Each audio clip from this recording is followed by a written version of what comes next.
Hello, ladies and gentlemen. Welcome to episode 11 of the Airsoft podcast. I will be right back after these short messages. Hello and welcome to episode 11 of the Airsoft podcast with the Headless Chicken Squad. I am the Don, and thank you for joining us again for what is going to be the penultimate episode of an epic season 1. Today I've been joined by another standout name within the airsoft industry, probably one of the most progressive and talked about teams on the circuit at the moment. I've been joined by two of the members of the Monastery, as people will know them. I've been joined by Ben and Billy. Hi, Ben. How you doing? Yeah, not too bad. How are you? Yeah, good, mate. Good. Thank you for jumping in. We have our good friend Becca for thanks to setting this up. Yeah, it's good to have you on the show, and I'm more than interested to find out a little bit more about you guys and the team, what your vision is, and kind of what's going to happen moving forward, really. And I think, as we said before we went live, I've heard plenty of good things, both from Becca and when we had Yorkshire Ghost on a few weeks ago. He couldn't shut up about you guys, so yeah, I'm definitely looking forward to hear what comes up with it, really. So I'll give the floor to you guys. Ben, over to you. Tell us about the Monastery, how long you've been going, and things like that, really. Yeah, sure. So I started the Monastery back in July last year. Started off as, well, we were just a group of friends playing Airsoft quite regularly together, and I sort of put a bit of a message into our group chat like, hey guys, do you reckon we should just post stuff on Instagram? I didn't really think it would take a lot of, wouldn't get a lot of like or love around it, but everyone really loved the idea and everyone jumped on it. I already came up with a name and a branding and everything together, so I think that really sold it. I just put forward a portfolio essentially and just said, hey, this could be us. Do you want to do it? And yeah, everyone that was sort of involved at the time was really excited about it, and still are, of course. But yeah, and then since then, it's just grown quite well. I think for a team that's not even a year old, we've sort of covered quite a lot of ground. There's still primarily airsoft, but we do work with companies in the UK. Yeah, we're sort of progressing and trying to get out there now as much as possible. To be honest, we've sort of covered the South Coast as much as we possibly can, and going up north every now and then to sort of meet that connection, especially with players up there that have heard about us. But yeah, no, it all started back in July as a thing, as a bit of a joke, as a bit of a way for us just to put all of our content into one area so that we can not track, but keep an eye on everything that we've been doing and sort of look back on stuff. And then yeah, it's sort of gone from there. Then patches and stickers came, and yeah, the rest is history basically from that. Yeah. Okay, cool. I have to say, I love the branding. I think you can go a long distance with that. I mean, you talk about you covered most of the South Coast there. How often do you come up to the north, and where do you guys consider the north?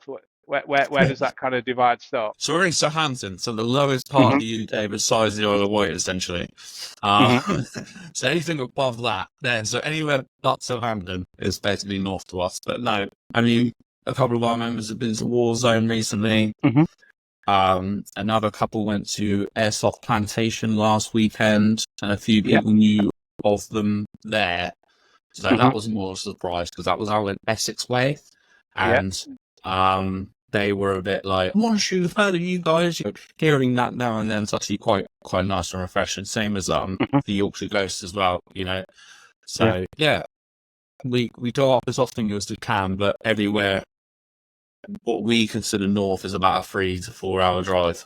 So yeah, I understand that. And Billy, obviously, I'm a bit conscious that we're kind of leaving out on the dark there. Obviously, how have you come to be part of the Monastery? What was the sort of link beforehand there? So for me, I've been playing for nearly just over 12 years now. Loved the sport since I was a kid because I'm one of the younger members within the team. So I've been playing since I was 12 years old. But basically, all that happened was I started following them back in, I would say, August sort of time last year, and I loved the content that they were pushing out. I loved basically the way that they acted as a team and everything like that. One day, Ben messages me off the Monastery account going, "We're coming up to your local site. Do you want to play with us?" And I was like, fuck it, why not, sort of thing. Mhm. And it was literally a get go. As soon as they rocked up, it was like just we all clicked with each other. Loved the atmosphere, loved the way they played. It was just sort of right up my alley, and that's the history of how I joined. So it was just from a simple message on Instagram to playing alongside to now rocking all the gear, rocking everything, and running alongside them at every game day. Okay, I was going to pick up on a point there. You mentioned you love kind of how they play and things like that. What Ben will probably give me his idealistic answer on that. But from your point of view, Billy, what's so special about the way that the Monastery play? Quick, aggressive, and because I'm used to be a Woodlands player for many years, and then I switched CQB. These lads have been CQB from near enough the get go. That's sort of their bread and butter. For me, I'm good in both situations, but yeah, it was quick, aggressive, and no fear.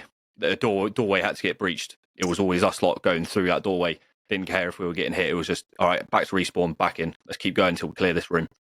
Yeah. And I just love, that's my play style now, is just keep going until you get it done.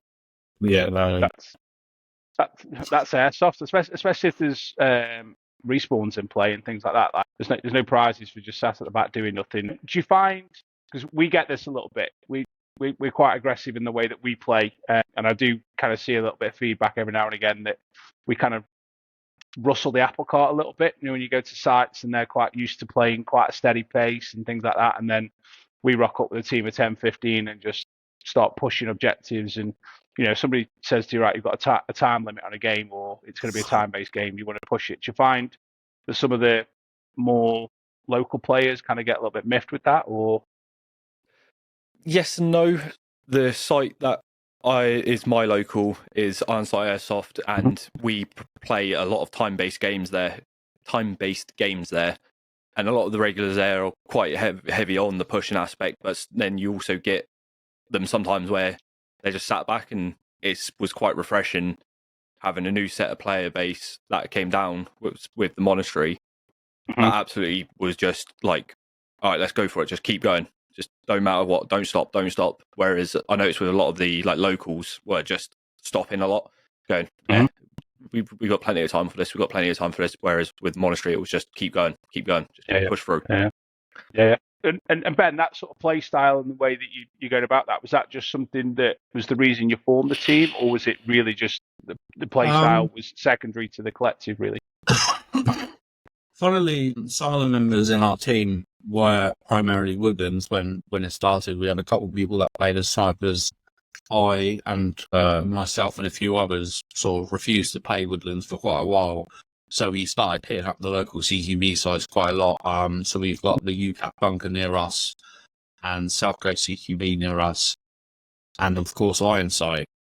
So we started hitting up quite a lot of CQB because it's like I said, there's quite a few around us, and with time they've all basically ditched the snipers now and gone, let's create speed builds, let's be fast, let's be violent, let's be aggressive, like not an actual violent play, but like let's not just sit back and just wait for something to happen.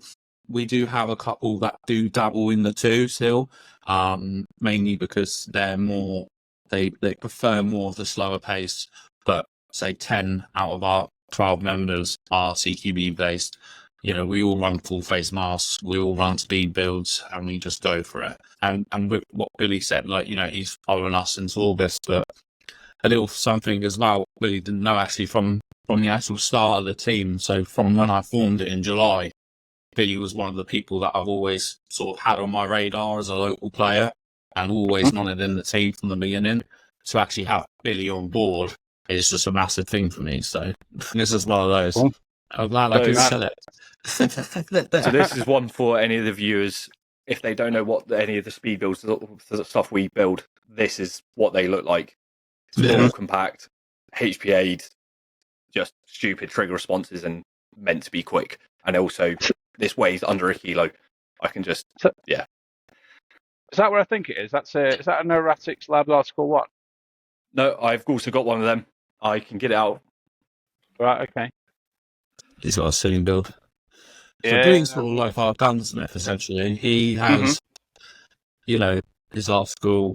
So that was his custom HBA speed build. Like, he's built himself. He's got a Sega. He's got on HBA adapter. He's sort of, there you go. So that's the article one. Cool. Absolutely love this bit of kit as well. What size outer barrel have you got on that? That's a stubby one. I think it's 6-inch off the top of my head, if I remember rightly. Okay. But I proved it the other week when I was down Red Alert and in Newbury, myself, Trojan, and my dad, who got me into the sport back in like 12 years ago. All three of us, once you get the hop set right, you can outrange a lot of builds, including some of the DMRs, even with the barrel being that small. It's actually insane what Wolverine's done with these. Yeah. Well, same with the Monastery theme there. You're preaching to the choir here. We're Headless Shaking Squad. We're team HPA all day long. A lot of people have moved into it. Not necessarily the speed builds, although we have got Dan Edwards who played for us. He was also plays speedsoft for OB, who just won the European Championship. Kind of fits in just nicely with us as well. I've got a couple of HPA builds sat over here, actually. I'll go and grab some in a bit. But while we're on HPA, that wasn't where I was going to go, but whilst we're kind of on that, first of all, how many team members have you got in the Monastery at the minute? 11. 11. And how many of them run HPA? I know Becca doesn't, so I'm trying to convert it. Becca doesn't. Yeah, I think Becca is the only one. Billy might be able to turn my mind on it. I think Becca is the only one that doesn't run HPA. So on that, while Billy's having I don't know what he's doing, but he's fiddling around. I don't think he's got his headset on. On HPA then, obviously, there's always the debate as to whether or not it's a good or a bad thing. What's your actual thoughts on HPA as opposed to AEG and GGBR? I personally only ever I run AEG for the first 4 months of me playing, 4 to 6 months of me playing, and then I went HPA. The only gas blowback I've got, so I've got an upgraded high cap, and that's the only gas blowback I've got. I run that on HPA as well. So I personally would never go back to AEG, but I also miss the charging up a battery, popping it in, and not having to worry about anything when I go on site. So with HPA, it's more like, does this want supply air?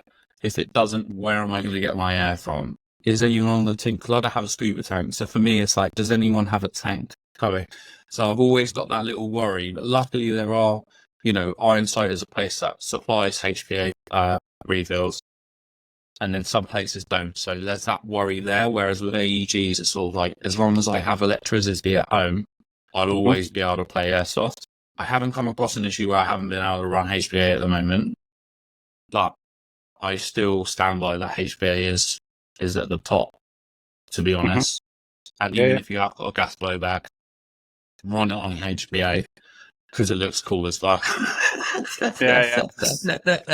And more often than not, you can whack a proper M4 mag in it instead of trying to operate a whole game on 90 rounds. Absolutely ridiculous. But just in case you missed that question there, Billy, we were going through the pitfalls of HPA against AEG and gas blowback. What are your thoughts on it? So I've got all three. Like Ben said, AEG, love the fact that I can just grab my battery, plug it in, good to go. I don't need anything else. I can just grab, so my mags, my gun, my battery. I hit presto, I can go play. But with that as well, I've also dabbled into DSG's highly upgraded DMR aspects of the AEGs as well. I love the fact it used to put my mind to work when I was building them and be able to do all of that. But same as Ben, HPA is, I feel it's going to be the way forward, especially with all the new stuff like Wolverine's dropped with the aero stocks and everything, where you can basically tell that there isn't HPA apart from that you see the Wolverine logo.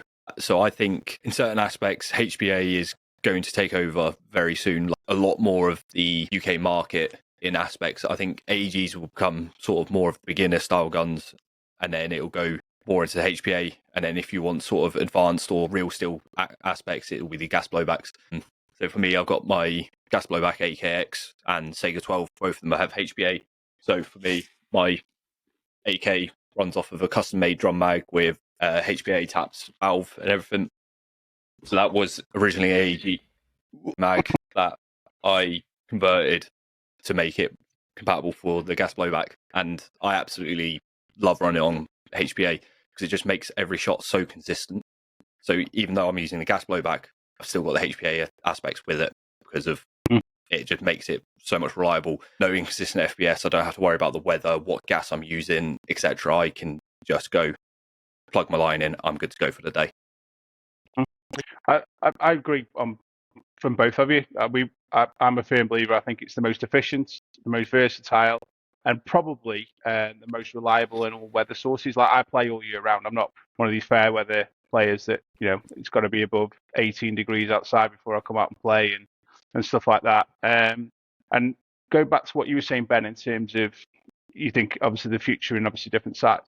I've seen so many sites change their attitude towards HPA and actually then go out and invest in a HPA refill resource, if that makes sense. Even if it's not the biggest and the best compressor or anything like that, they've gone out and got, I don't know, like a 7 or a 12-litre tank, so they can at least accommodate for those that are on site. We were at Warzone on Sunday. They've got an amazing HPA setup, and it was actually amazing to see. I reckon it was the first time I turned up on a site where out of, 80, 90 players on site, well over half of those players were running HPA in some description, whether it be a sidearm, AAPL1 or a high capper with an Emperor adapter in it, and just the amount of Wolverines just doing the rounds around there, and even converted AGs. So like they've obviously got like a Pulsar RF2 in there, or they've all running the new Gate Pulsars and things like that. So yeah, it was the first real shift I've seen where over half the people had got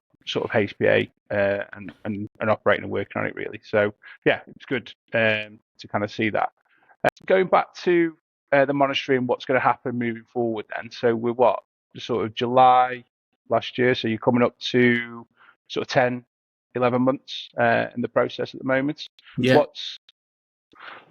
What's the next sort of short, medium term look like for the monastery? What are we going to see? We've seen loads of good things in the last 10, 11 months. What new things are we going to kind of witness and hope to see bear fruit? Yeah, so we've got we have a new collection of clothing dropping in the next month or so, which is our summer collection. This will have a new hoodie design. It will have bucket hats, t-shirts, shorts, all branded cohorts and stuff that people can use.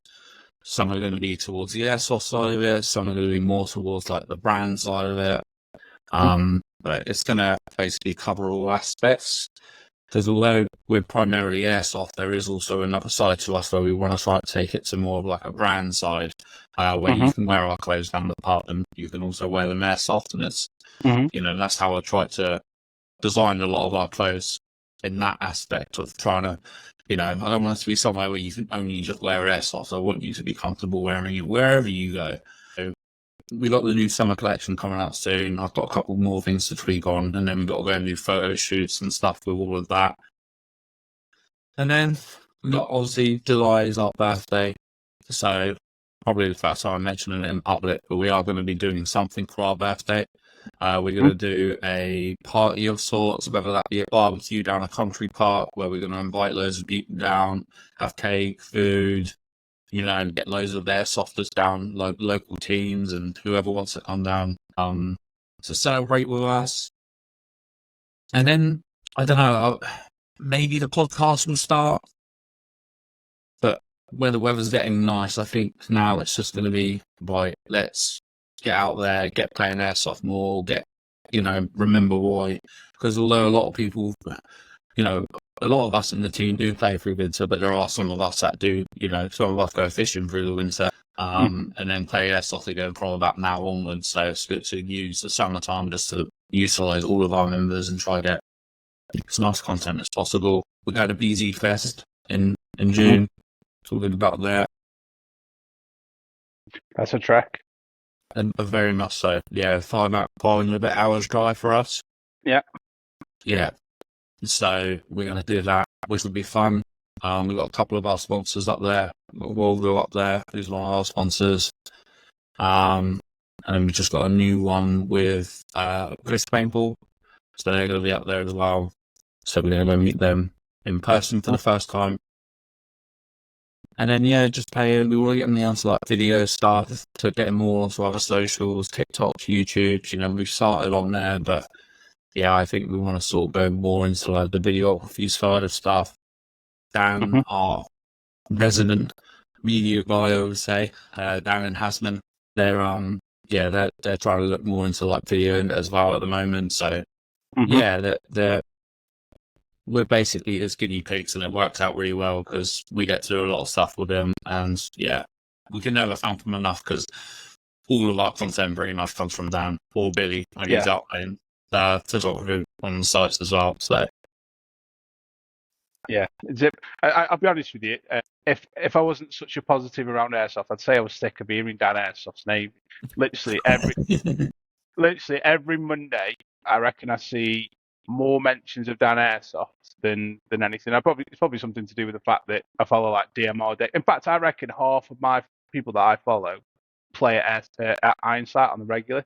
Who was I talking to the other day? I was talking to Wellesley, and he was like, dude, you need to bring the chickens down here. We'll take us, Monastery, we'll take Fire Team down, we'll get DMR Dave in, we'll get Gemma and PDC down, and we'll just whack. I was like, what the hell? Like, it's a long way. I'll come, just send me the invite, but we'll kind of get on it. But are you sort of 10, 11 months in, are you finding it's really difficult, or realizing just how difficult it is to run the team on all the aspects that you want to try and do, as well as playing, as well as all the other stuff in the background? Or is that all like kind of water off a duck's back? Have you got experience or knowledge in doing that?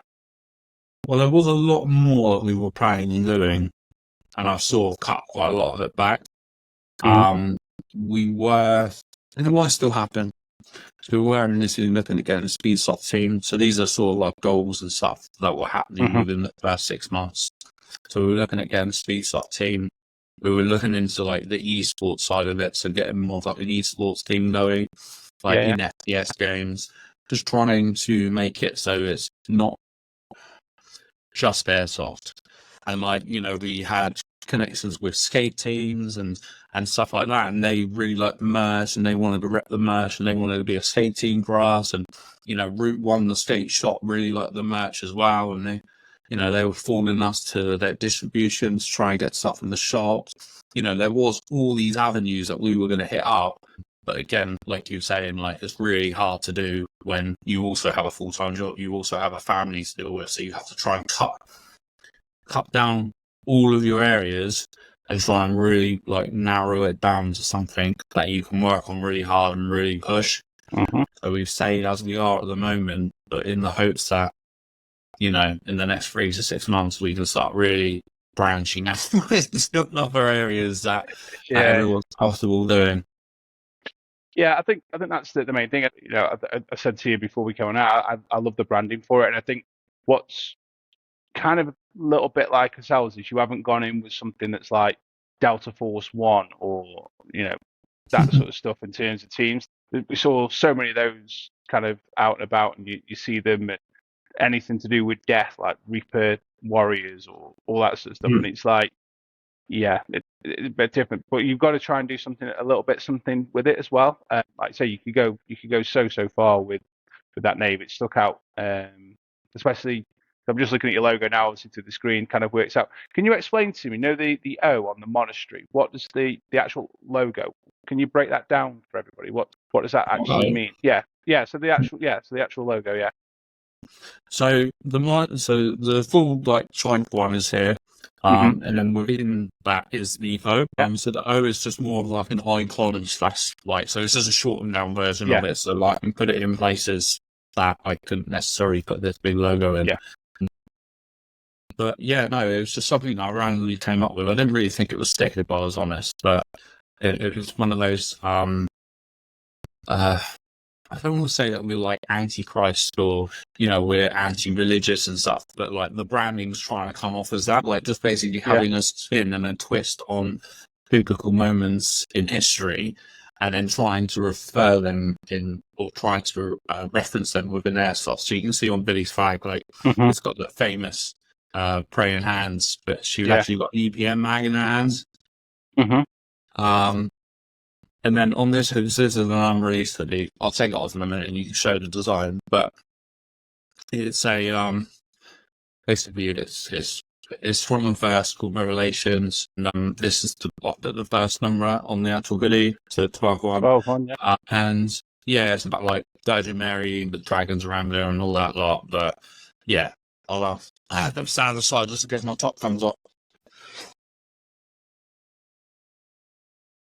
So everybody, you're getting this. Firstly, we're getting an exclusive fashion show here. Yeah. Well,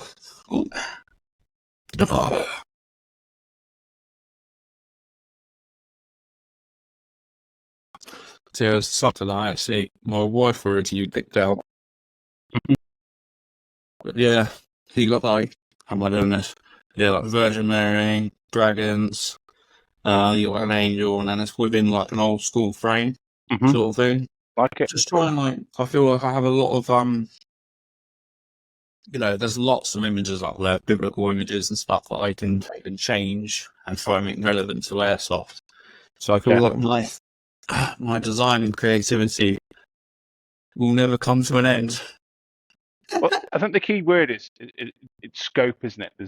You've got mileage in what you can try and do with that, and I think the long and short of it, you're trying to tell me that you want to make Airsoft biblical. Biblical moments. I think you said not making it the same as what everyone else is. Like, we're not running around in multi-cam, or we all wear black.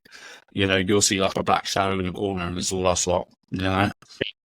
So, and then they'll see like the flag, and they'll be like, "Oh, it's Monastery," because it's not just a big camouflage flag with, like you say, Delta Force or the Rangers and stuff. Like, there's nothing against that when people do that. Yeah. And then there's a few local teams that sort of similar as well. We got the TSE unit, which are all black and white as well, and then the F team as well, that are Wellesley. They're sort of like a CQB team as well. So we got good teams as well. We spoke about before. Obviously, we spoke about HPA. We spoke about obviously the way that you want to play. Obviously, the branding is obviously talking about biblical references and things like that. Purely from the good side of being biblical. Obviously, we'd like to talk about the positive sides. What parts of Airsoft do you think could do with a little bit of holy water sprinkling over it and kind of making good? I'll go to you, Billy, first. Billy gave me a first set of lips, as if to say he's got something brewing, but he's just trying to rein in how he's going to say it. So basically, yeah. So I notice a lot because I marshal myself is the fact that there's players out there just going to hurt people, not to play the sport. I've seen it a couple of times where people are purposely aiming for faces and things like that, especially when people aren't wearing like any sort of lower face. Like, I know that's on them for not wearing lower face, but I've seen it before where a player got lit up from like their lower neck to the side of their head just because they weren't wearing any sort of protection there. And I was just like, you're just being a bit of a twat doing that. So like toxicity of the sport at times is getting out of hand. I've noticed. Yeah, I think especially after. Go on, mate. You say what you were going to say. Right, yeah. So after playing for so many years, like when I first started, you literally used to be a load of grown-ups / kids running around the forest with a toy gun shooting at each other. It was just a bit of a laugh, but because of the ease of access of like GoPros and everything like that, being able to publish content, players have changed quite a bit because they want to be the next like Kicking Mustang or everything like that. Like, they want to be the next big thing when realistically it doesn't work like that. There's a lot of time, effort, money put into their work that they do to produce that content. Yeah. No, I agree with you. Where I was going to say with when I jumped to me before was the saying, do you feel that it's different kind of, I get where you're coming from a point of view. Like, if you're playing close quarters, there's no need to be walking around a corner and being 5-10 meters away and literally just lighting somebody up in the face for the sake of doing it. But then obviously, is that different? Or have you got a different opinion on that? If it's like 40, 50 meters away with an AG and things like that, is that different or? So my view on headshot, like I don't care about headshots. I'll get headshotted all day long. Like Yeah. it doesn't bother me. Even when I'm wearing just iPro and like a Delta mic, I will get headshotted all day long. I don't care about that because I've been playing the sport for that long. It's part of the game. If all you can see is my head, take the fucking shot. That's the way I play.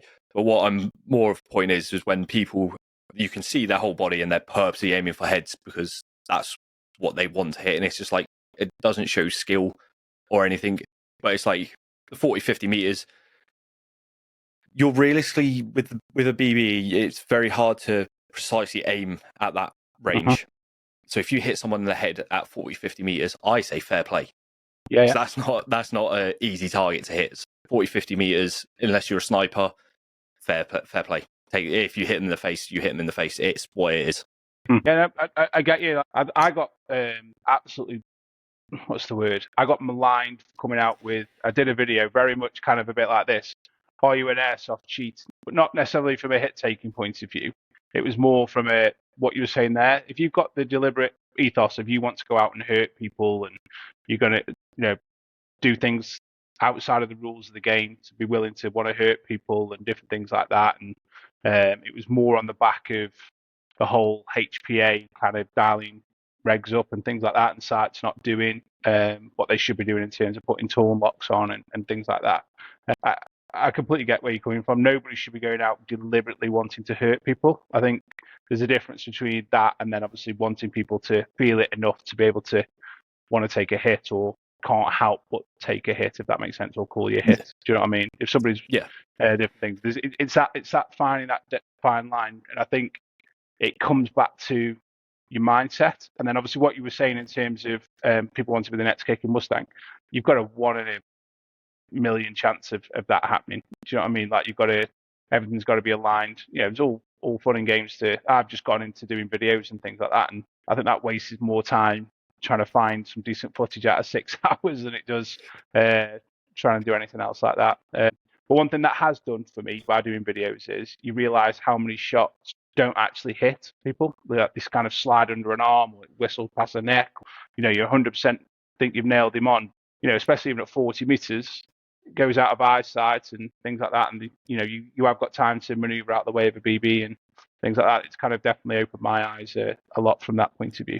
So yeah, I got that one. What about you, Ben? What would you like to see change? Yeah, I think so ever since starting the team and sort of as it has grown, a lot of people have thrown shade on us, or not just necessarily us, but on other people as well. And I feel a lot of people lose touch with the fact that we're all in it together. We're supposed to be all in there to support one another and be one another. Like we've been blocked by teams because they haven't liked us, or we've had messages sent to us from other people saying, "Oh, these guys are talking about you in the Discord server. They're like, who are the Monastery?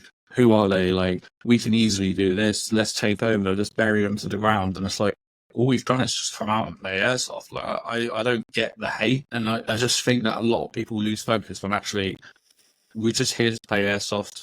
Like, if I wanted to make a team out of it and these guys wanted to be a part of it, like with the Monastery, I never say that it's essentially my team. I like everyone to have as much involvement in it as me. And I like everyone to have that same aspect as if it's your own team, like, make your own decisions on it as if it's your own. But people as a whole it can get really nasty about it. And, it doesn't really affect me. I still carry on, but like, I'm just like, but why? Like, let me do my thing. Let these guys do their thing. Let them play. Don't throw shade. Don't throw toxic and hate comments towards them.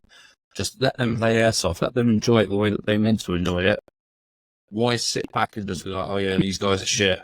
You don't even know us. Like, yeah, I fully agree, and I think all I can say on that is people are that's society. Like, and all I would say is basically if people are talking about you, you're doing something right.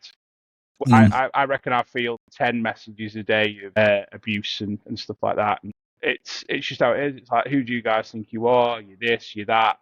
It's like, we have no idea. I get called a half-wit most of the time. I get called because of my call sign. Like, people just think I'm some narcissistic fool.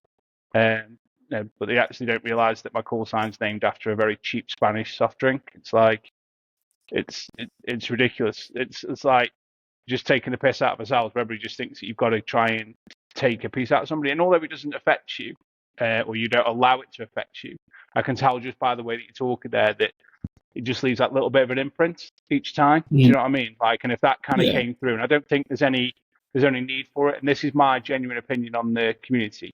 I love airsoft, and I genuinely love the community as a whole. But I genuinely feel there is a very small minority in the community. I'm not going to say the sport, because I think they're the people that don't play it as a sport. They're kind of in it for the potential intimidation it might be, running around with a gun and all that sort of stuff. I just think they're there to kind of take shots at people because A, they can't do it themselves, or they're not willing to do it themselves, and B, they've either been in that team environment and 9 times out of 10 they've been given the opportunity and then booted out because they can't play by the rules. They can't play nice in that sort of environment, and they love being a keyboard warrior and just want to take a chunk out of people. I mean, more play to you. Like, I've noticed there's a big growth in the amount of teams playing the sport. Like, there's a growth of it. Like, it seems to be a pattern. I think that generally comes from, and again, I'm not going to speak for you when I say this. The reason we started the team was because when we were turning up on site, there wasn't enough people playing the games that the site owners were putting out. It was kind of, right, you're going to have to storm this objective. We'd push as a 3, and then everybody else would be sat at the back having a jolly. And it's like, come on, guys, let's actually go and play the game. And we want to push it, and we want to have that competitive edge. And that's kind of where we've gone with it. And we see such a growth in the team dynamic because, you know, we turn up now with 6, 7, 8, 9. We can play the game on our own. Do you know what I mean? Rather than having to worry about who else is in the team or doesn't actually want to play, or they just want to go have a dick about in the bush or whatever. Do you know what I mean? It's that's the way we want to do it. And, you know, I definitely wouldn't be allowing anybody who's willing to cast shade and things like that. And I'll say this to camera: if you were out there casting shade on somebody, go and find something else to do, because, like, get a grip, or grow up, or find something else to go and do. But it's fine. So that's the things you want to do. What's the real part? So, Billy, I'll come to you first. This one, you've been playing airsoft. You say 10, 12 years? Nearly 12 years, yeah. Okay. So, what is the one thing about airsoft that keeps you gripped and coming back for more week in, week out, that nothing else in the world gives you? No other sport, no other hobby, no other kind of interest gives you. What makes airsoft the place to be? So for me, I've always been sort of a gun nut. So I just like the looks of seeing all the different guns, seeing everything like that, see things like that. But what keeps me coming back is, like you say, 90% of the community within the sport are great. And they're one of the biggest reasons I do come back and play week in, week out, because every time I've played, I've always had a memorable experience or come back with a laugh. Like, yeah, cut, bruised, everything like that, but I've always had a laugh. And the adrenaline rush you can get from when you're playing, I feel I'm pretty addicted to that as well. So it's the community that's always kept me coming back for the last 12 years. Yeah. What about you, Ben? Yeah, I mean, I'm probably similar, to be fair. It's the people, you know, we're all like-minded. We're all there for the same reason. We all like running around shooting people. So starting a conversation or introducing yourself to people is not very difficult when you're on an airsoft site, because you're all there for the same reason. And again, the adrenaline, getting some nasty kill from a distance, like just little bits like that. You just look at it and you go, God, you know, it's not Call of Duty anymore. Yeah. I'm doing it for real, Mum. I'm doing it for real. I think that's the thing. I go back to my very, very first day, and you see the BB whistle past your face, and you're like, that's going to hurt, and it does. And then you get that first one right in the schnoz, and it's like, yeah, that's fine. It only stings for 10 seconds. Let's get back out there and do some more and stuff like that. And I think It just is. Correct me if I'm wrong. This is my statement that I always go to market with this. I genuinely think airsoft is the ultimate escapism. From the games that we play to what Billy was saying about being a gunsmith and a techie and things like that, you can proper geek out with it. Even if there's an element of LARP in there, but you've got the physical element to it, you've got the tactical element to it, the full immersiveness with it. If somebody throws an Ola Gate .3 at your feet and it goes off, you know about it. Do you know what I mean? It's those sort of things that I don't actually think you can change, and everybody can do whatever they want with it. Like you guys dress the way that you feel that you want to go. And we play Woodland, so I'm not a massive multicam fan. I go Marpac, so I think that suits a decent Woodland thing. As we go more into CQB, I've started rocking the old black loadout and stuff like that. It obviously fits in with wherever we want to go with it, really. So, but yeah, I just think it's the ultimate escapism, and there isn't anything that anybody can say or do that can change that, really. The next question I wanted to ask you was, I saw this pop up on social media today. Somebody's post, do we feel that airsoft is becoming more popular or becoming less popular? I'll go to you first. You on this one, Ben? Me? Yeah. So is it becoming more popular or less? Yeah, I mean, since I started, which was only 2 years ago, more. Personally, yeah. Within the last 2 years, definitely more. And that may be just because I'm connecting with people around the South, talking to people around the UK like yourself. And yeah, that may be the case, but I am seeing a lot more sites setting out quicker around here. One of the sites around here, South Coast, you could rock up on the day and pay and play.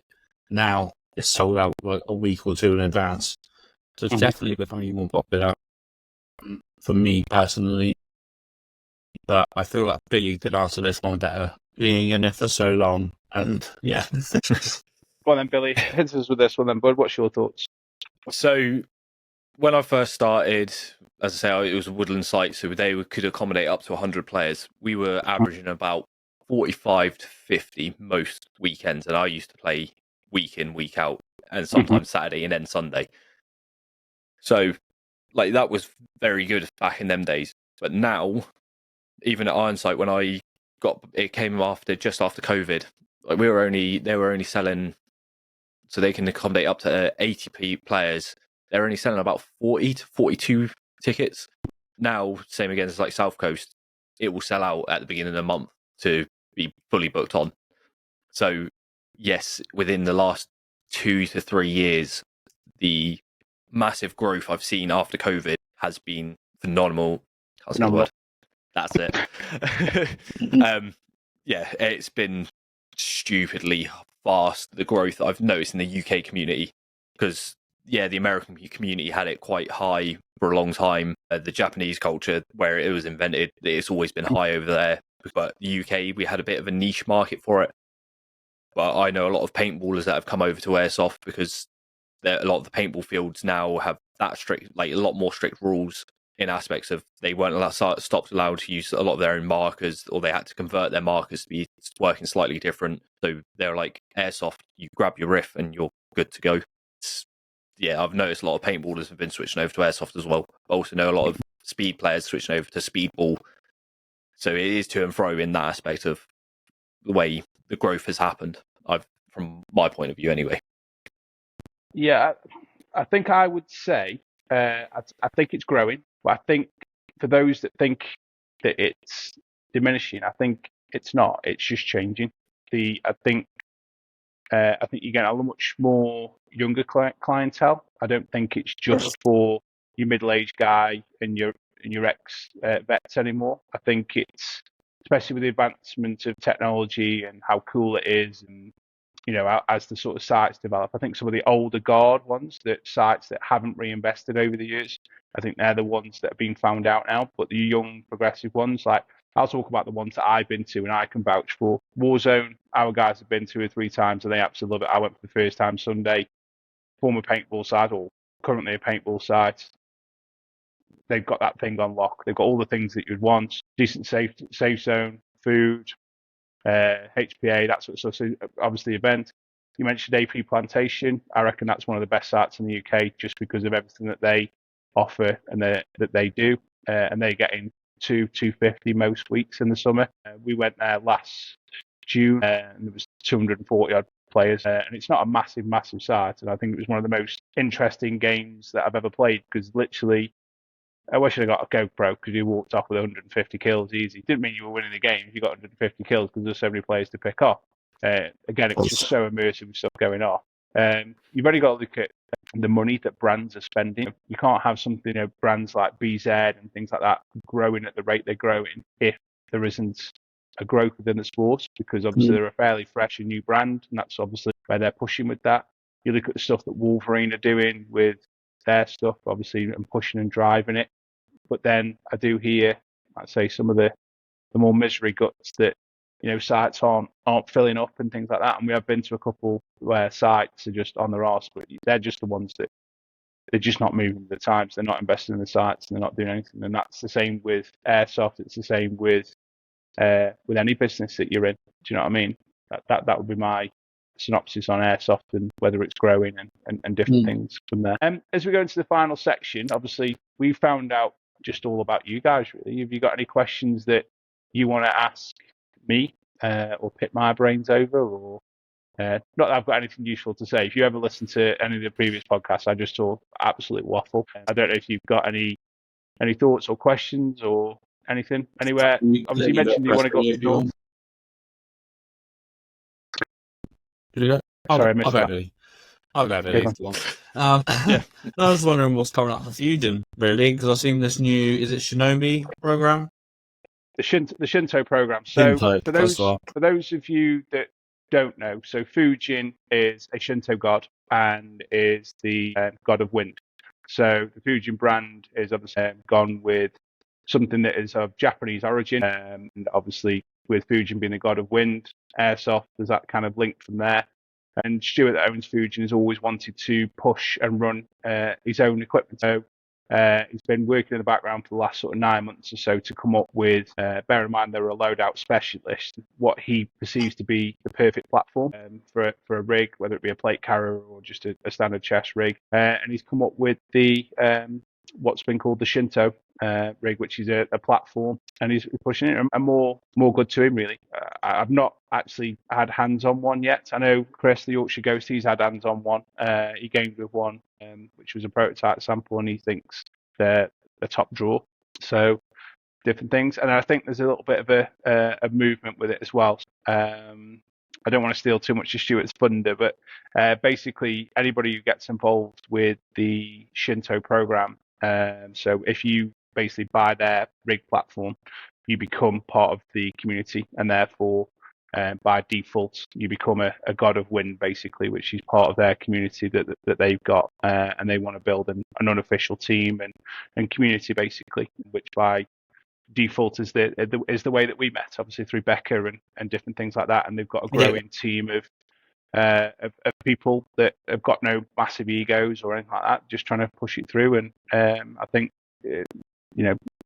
more good to him. I think I hope it comes off, and I think it works. I think Fujin have got an opportunity with their brand, and probably more so directly into Airsoft, as you kind of got with Monastery, but kind of going it a different way. It's a good play on words, and it's got an arena to try and push off and go where it is. But I asked all the guys in our team, do you know what Fujin is or where it comes from? And not one of them had an idea that it was Japanese origin or whatever. So I think he probably just needs to probably tell that story a little bit more, and I think that would fall interesting in there. And if you've not, anybody who hasn't seen the Fujin new loadout, it looks pretty cool. They've got their own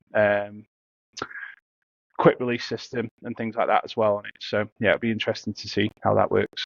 So Stuart, if you've got a nice Ranger Green one, I'll gladly take one off your hands and give it a test run for you.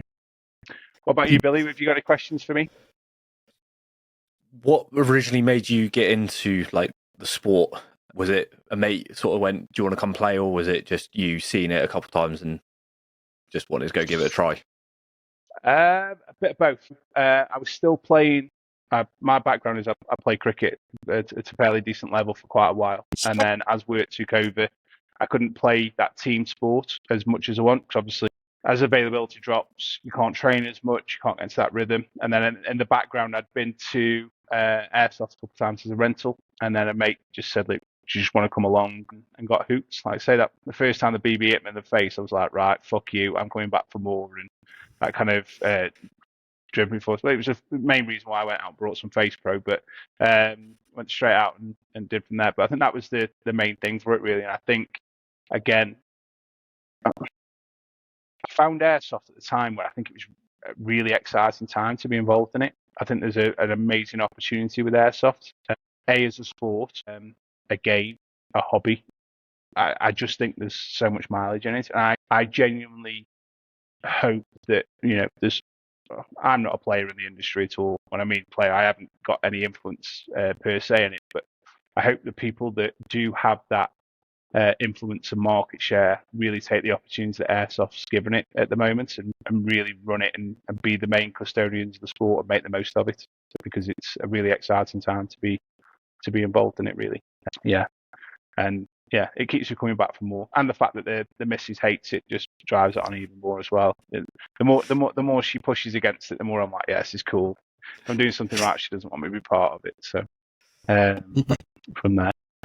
Any other questions? Anything you want to know from us? I'll tell you one question I want to. Where in the north? What sites do you want to go and play? Because tell you what I'm going to try and sort out here now. I'm going to try and sort out a collaboration day between Monastery and Headless Chicken Squad.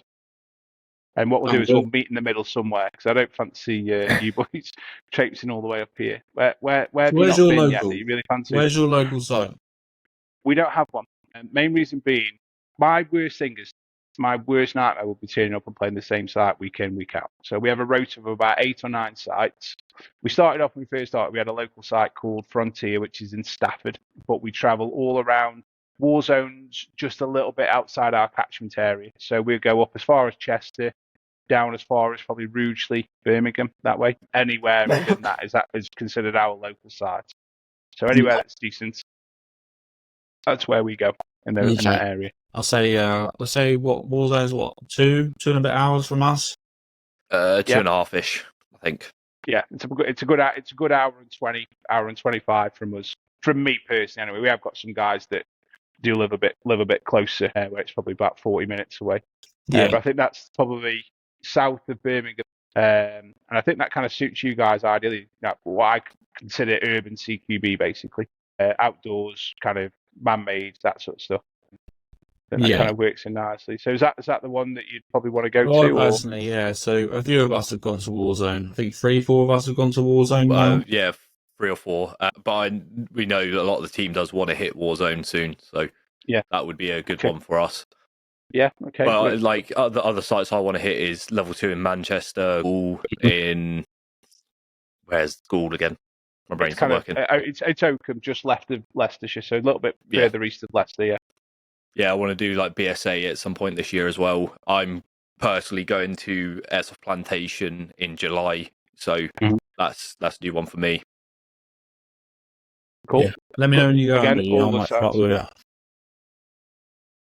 Yeah. If you like over, we've got a weekender planned. We're going to No Man's Land so that's in Barnsley. We're going to No Man's Land on the 6th of July, and then we're staying overnight. We're not camping. We don't do that shit. We're going to a hotel. We're going to Dirty Dog on the Sunday. So we want to try and, again, there's no way you could do both of them in the same weekend if you didn't stay over or different things. So, and because No Man's Land do a really interesting thing on a Saturday, they do like a game that starts at 1 and finishes at 8. All right. So you haven't got that stupid early get up. Now it's summer. You can different thing. And we're probably going to leave about 6:37, miss the last sort of game or so, and then just get on the motorway and go to Darlington and then jump on. Because if one more person tells me we need to go and try Dirty Dog, then I think I'm going to fall off a cliff. Because it's like, apparently it's the place to be. Because they've built like a bit like Warzone, but they've kind of built like a real life shipment yard. Warzone's got a lot of containers, but they've got kind of containers on steroids, apparently. Want to go up there and give that a go, and they get really big numbers and things. Yeah, if you go into, I'm trying to think, because we've got that planned first week in July. If we want to do something probably early August, and meet up and do like a collaboration day. In fact, what I'll do is if I can't get the guys to do, I'll speak to Wellesley. If I can't get the guys to do come down to Ironside, we'll do something that where we meet in the middle and do like a collaboration thing as well. Yeah, sure. I think if you like CQB, I do think you need to try the old Stanley. They call it the Stand, the Brick House. It's an old brick factory based in Sheffield. It's like over 2 floors in like a proper old mill, basically. Wellesley's just played there. He was telling me about it, and he was like, "You guys need to get up there." So I think that will be on one of our lists to get up to it. Yeah, and then if my genuine thing, if you go and try level 2, you need to do a weekend, and you need to go. If you like Ironside, I genuinely think you'll love Outpost in Chester as well. Like just genuine proper outdoor CQB. We love it there. Like they've got 5 different game areas. It's fast, it's furious. You'll come up against some speed softers up there as well. They love it. That sort of stuff. Yeah, and that's the thing. My message to anybody in airsoft is don't just stay on one side. Go out there. The world of airsoft is amazing. If you're turning up on your site's got shit numbers, that isn't airsoft. Turn up and go and explore. Find somewhere that people in 2024 aren't stupid. They vote with their feet. So if you're turning up and your site has got low numbers, don't think that that's the be all and end all of airsoft. Go out and find somewhere that's good and progressive and doing things the right way. I'll tell you one thing about things being on the up. Look at all the sites in the UK that are doing really well. They've all got young, progressive, hungry owners. Yeah. Every single one of them. I can't think of anywhere that's like that, that's got low numbers and having to cancel game weeks because they can't get any numbers. There was one more side I just thought now that I think we might be looking at in August, but might change depending on this, is Invictus. Which one? They've got 2 or 3, I think, haven't they? So yeah, they've got the Woodlands and then 2 indoor sites. There's the one in Bradford and one down in Kent, and then I think the outdoors in Kent as well. So it's the Bradford one we're looking at. Okay. Again, if you guys are coming up, like, are you guys campers or are you you stay over in travel lodges if you're staying over? So because of my work, I'll sleep anywhere. Let's put it that way for me. Yeah, I don't mind. I got all the camp and stuff, so yeah, if we have to cancel all the camp, but Airbnbs also do. Yeah, we've just been looking for an Airbnb to that weekend we're doing, but we're taking 15 up, and it's like can't find an Airbnb that hosts 15 people. Travelodge it is, unfortunately. I'm not camping. Not for anybody. I'm too old. I'm 42. I'm too old for sleeping on camp beds and stuff if I don't have to and things like that. Airsoft doesn't do glamping, does it? I don't think. You should. I'll send you some photos later, Don. You'll see glamping at Airsoft. Glamping at Airsoft. Okay, cool. Well, Ned, have you boys done National Airsoft Festival, or is it kind of a last 11 years? You've done it the last 11 years. Big question then. Big question. Hearing it live, are you doing it this year? No, probably not. If I'm going to do it, it's going to camping only, just to see some mates. Yeah. Okay, but no, because the gameplay is pretty mediocre. The attitude towards Chrono's pretty appalling. Like, not last year before, there was 5 guns found to be near firearms limits. I think it was 7 years ago I got shot by a steel BB. It broke my finger in 3 places. The gameplay I'm not too fussed about going for, so if I am going to go, it's going to be for camping only, just to see some mates and have the social aspect. Okay, cool. On that, I'm going to ask you on this Chrono, right? Because obviously we brought AP Plantation up a couple of times. Before I go into tell you about Chrono at AP, Billy, you've been in sport a long time. Tell me, in your mind, how Chrono should be done. Okay. Chrono should be done on the weight you're going to be using throughout the day. Mm-hmm. And perfectly honest, you should go off the dual limit now, because the dual limit is a lot more correct than any FPS will ever be. That's my view on it. But I know a lot of sites and a lot of places don't do that. Okay, and since you're a bit of a gun tech, reduced FPS for HPA users, bullshit or perfectly reasonable? I purposely always sit at about a dual, no matter what I'm running. But that's just because I have seen that weird rule. But if you go off it in real terms, I could go pick up my gas blowback, sit at 1.14 dual, thump someone with it, but as soon as I connect my HPA line, I have to drop it down to a dual. Why? No, there's no reason to it, mate. There isn't any A-level or GCSE thing for it. Yeah, it's a bit bonkers. Right, the point I was trying to make was, and I actually think it's a good idea, because I actually saw it in action. When I first turned up, I thought, what the hell is this? You turn up at AP, they don't actually do an enforced chrono in the morning. So they'll put chronos up on the range, and they will say this to you. Every single person in this vicinity, other than a rental, you all know if your gun is hot or not. There's chronos over there. Go and chrono yourself. Make sure you're right. But every single marshal will be walking around with a chrono in their back pocket, and they will literally be chronoing through the day. And I think the way they do it is because they've got like 200. Sometimes you can see how busy chrono is in the morning. What they will do is they will literally be chronoing all throughout the day. For example, I got chronoed walking to the first game brief because we'd never been on site before. They didn't know who we were. They were like, just want to chrono you and your gun. Chronoed it. It was fine. I got chrono again after the second game by a different marshal, and you could just see it happening all throughout the day. Not like if you're in the middle of a firefight or something like that, but if you just got shot or you're just walking to the next phrase, go dude, can I just grab you for this and things like that. And I actually thought it was a real refreshing way for marshals to treat people as grown-ups, not like start screaming at them like the 4-year-old children. But they did have a really interesting way of dealing with non-hit taking. You had to go and sit in a very visible booth and get told off for like 20 minutes. So everybody in the building knew you were getting told off for non-hit taking and stuff like that. So a little bit of naming and shaming and stuff like that. But yeah, just a different thoughts. What are your thoughts on the non-enforced chrono then? Yes and no. Like, yes, it's treating you like an adult, because at the end of the day, a lot of players are adults or they are with an adult to play the sport. But then also no, because if it was a small amount of numbers, it should be more enforced, I think, because when you have like 250 players plus, it would get hectic. You wouldn't start your games till midday.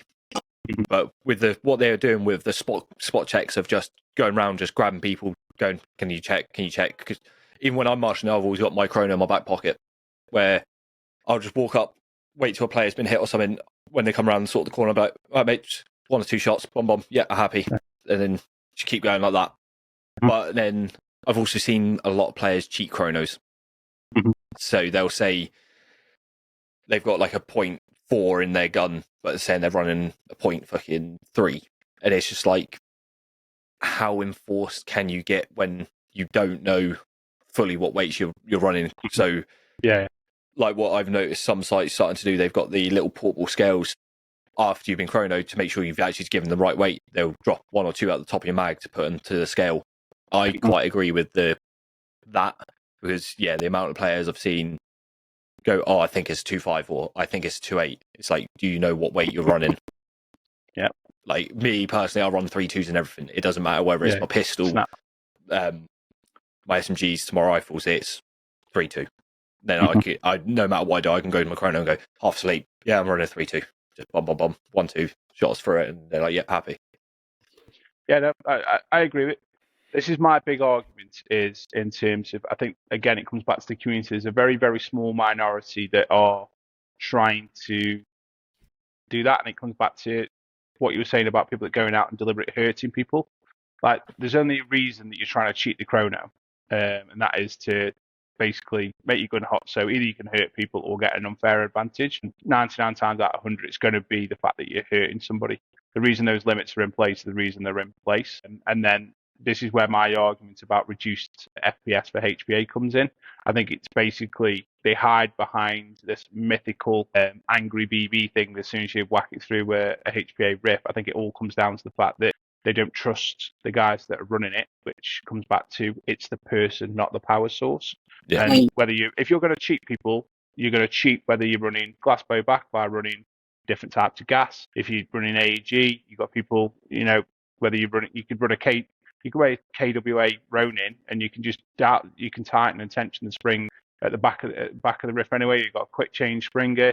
You can turn the hop down and fire it through chrono to get a reduced FPS, and then obviously redial your hop back in.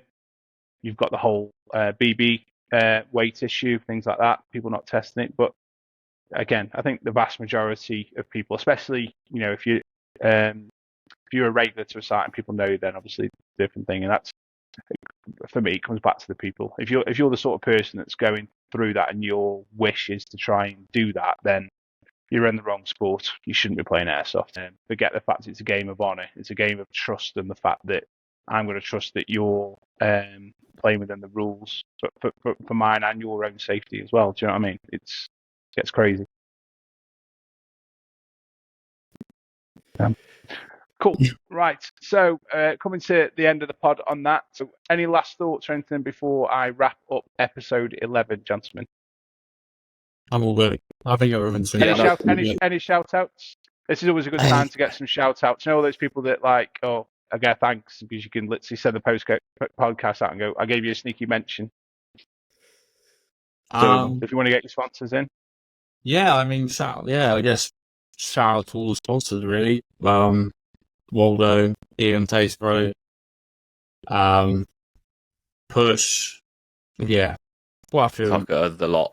Sapphire, yeah, we're increasing our sponsorship range quite a bit recently because a lot of the companies have seen how quick we're progressing, and they've gone, we want to be part of that progression as well. Yeah. So we got to thank our sponsorships. Yeah, it's just that's where the hate comes from.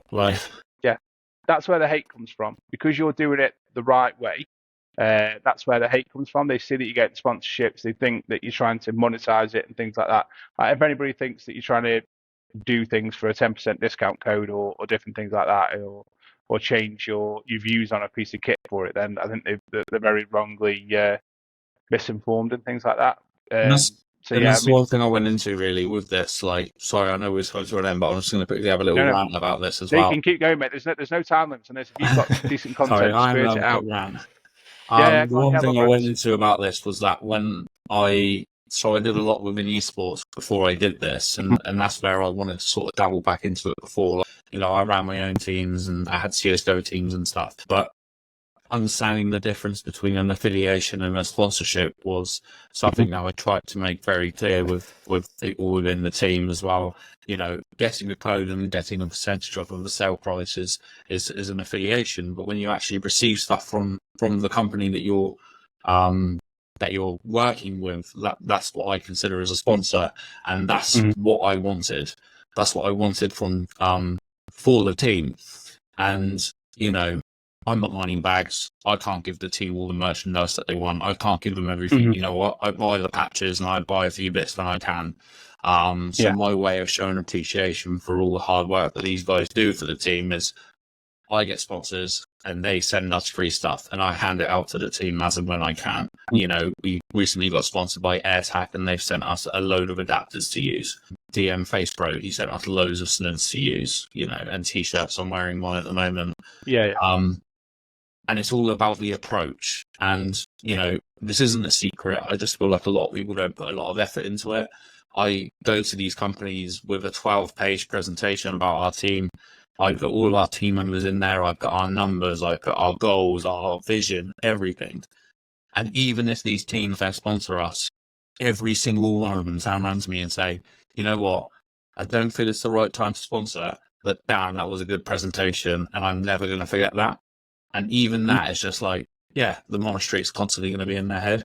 But 9 out of 10 people that I've approached have said, yeah, we'll do something. And they'll always send us stuff. Like we work with Waldo at the moment. Every single new product that he gets to come out, he sends them off for the entire team. And that's that's like I said, that's my way of showing appreciation to the team, is by being able to provide them with the latest products that they can use for nothing. And we do have a couple of affiliations, so we're with Rebel as well, so we've got a discount code with Rebel, but that's on an understanding of it actually just being a start, and then we are working with them to then officially make that sponsorship in the future. So shout out to all the sponsors, really. I'll even put Rebel within that umbrella because it will be there one day, but yeah, it's been a journey, take it that way. And actually working with a lot of these companies has been something that I couldn't have ever imagined from the beginning. Like BM Face Pro. So actually in the next week or two, we're going to have our own custom personalized Monastery DM Face Pro slings, DM Face Pro slings that are all going to have all our branding all over it. So that's something that we never thought that we would ever have. Let me just have my light up a bit with that. This is something that I never thought that we were ever going to have when I started. Yeah, we're not even a year old yet. So who knows what the next year will bring, because we've already, in my eyes, we've already reached our expectations and skyrocketed above it. So God knows. And it's all down to these guys. These guys are the ones going out there, getting the photo shoots, going out there, playing the games, absolutely shredding it. Like Billy's just turning up, and they're all individually making names for himself as well. Like Billy's turning up, and as much as he doesn't like it, he's turning into a bit of a local celebrity around Ironside at the moment. But he's like, I just come to play Airsoft, man, leave me alone.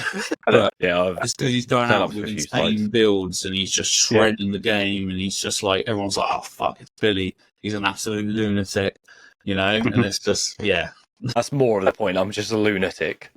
But yeah, fair play to you. And I think that's the thing. But then going back to what you were saying there, companies don't just give these things out willy nilly. There's a lot of thought and stuff goes into it, and that comes props to yourself.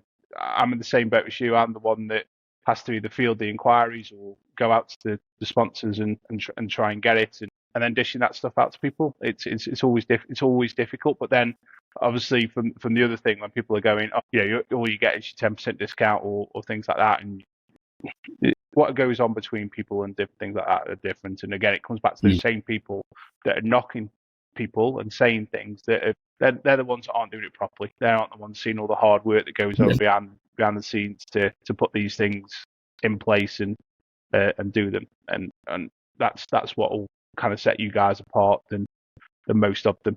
I think in the last 12 months, I've seen 4 or 5 teams local to us set up, and they've just fallen by the wayside because I don't think anybody sees how much time, effort, blood, sweat, and tears that goes into to making it work, really. Yeah. And props to you on that, basically. Yeah. And I can't never take full credit for it. Like I say, we've had 12 solid members up until recently. And they've all put in all the hard work. They're the ones going out playing. They're the ones representing the name. They're pushing out there. They're going to our sites that I haven't been to yet, and they're pushing the name out there. So I can never take the full appreciation for that. And obviously the sponsors as well for supporting us and helping us carry on as much as we can, No, good. Right, I'm going to wrap up episode 11. Thank you very much. Oh, sorry, Billy. Billy, I've forgotten. Who were you shouting out to? Sorry, so Billy. I got to give it to some of our other local teams nearby us. So you've mentioned a couple more already, like Wellesley with the F team. We said TSC, PSDC. They've all supported us in some way or another to also assist our growth.